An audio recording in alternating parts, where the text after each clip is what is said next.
This painting hangs in the Musée d'Orsay in Paris. It was created in 1898 by Swiss artist Eugene Burnand, and it depicts two men running through a field.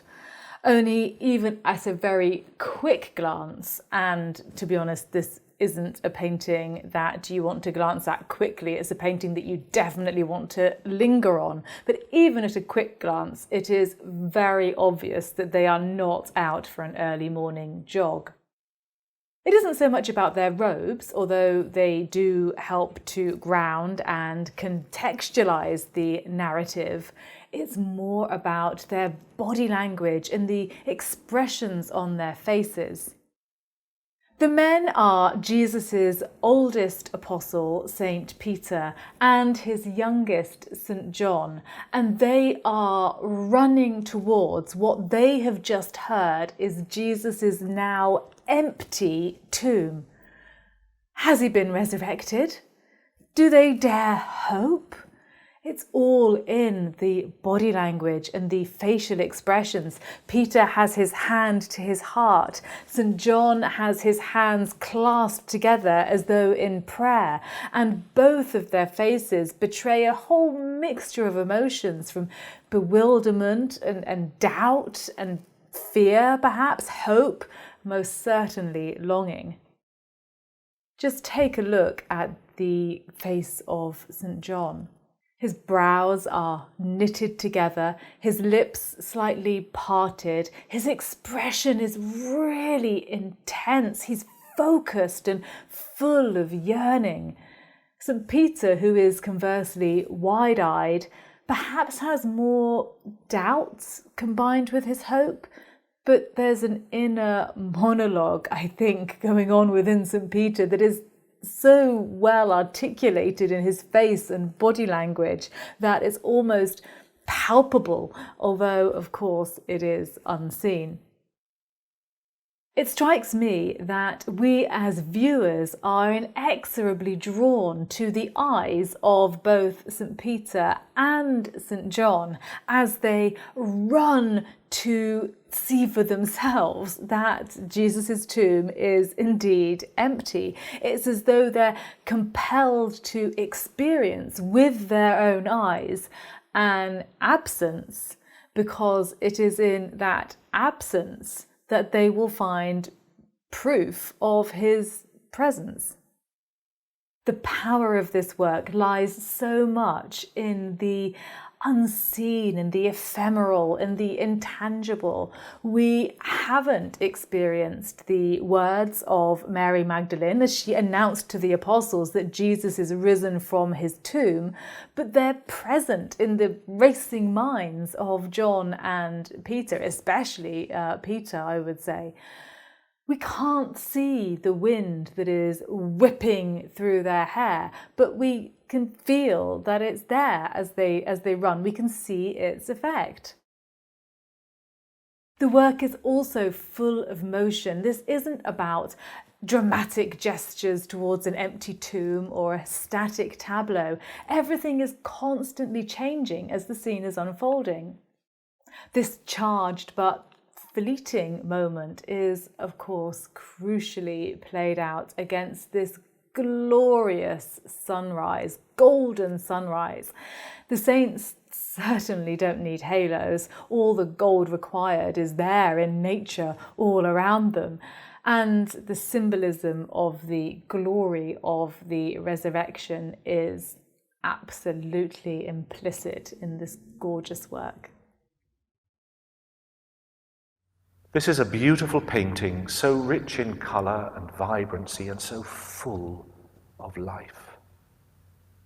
It's not so obvious, is it, as to what the artist is narrating, but with those eyes of faith we are able to see Peter and John early in the morning, and they're running.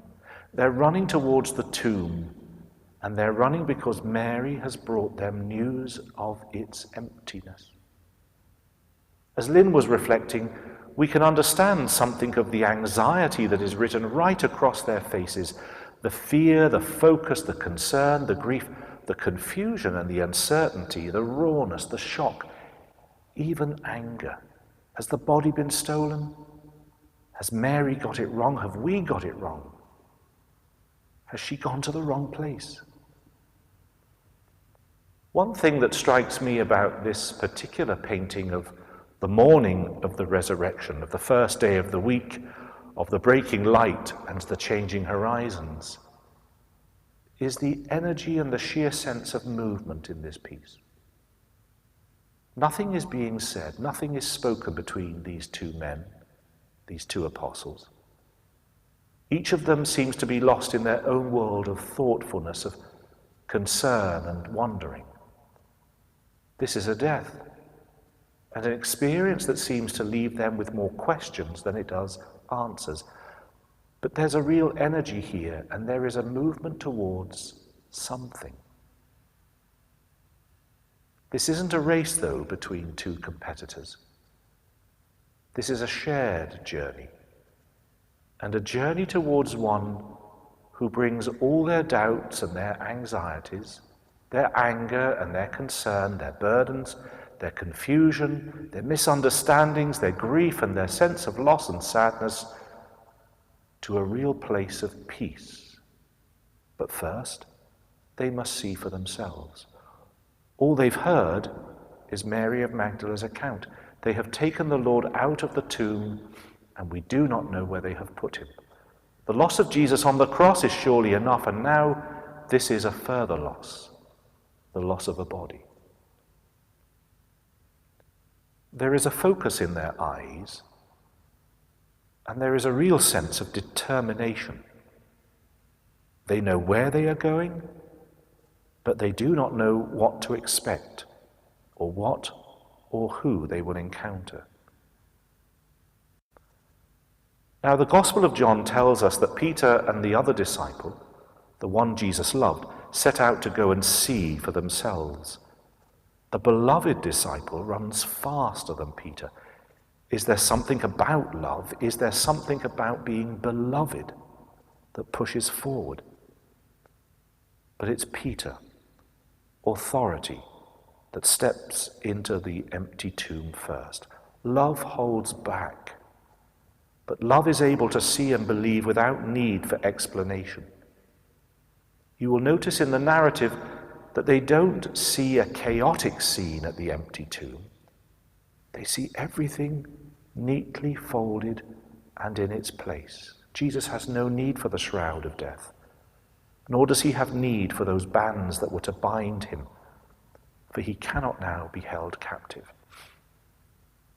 But that's allowing ourselves to race ahead in the story. For now, we must simply contemplate the journey. We can see the looks on their faces at the news of the tomb's emptiness.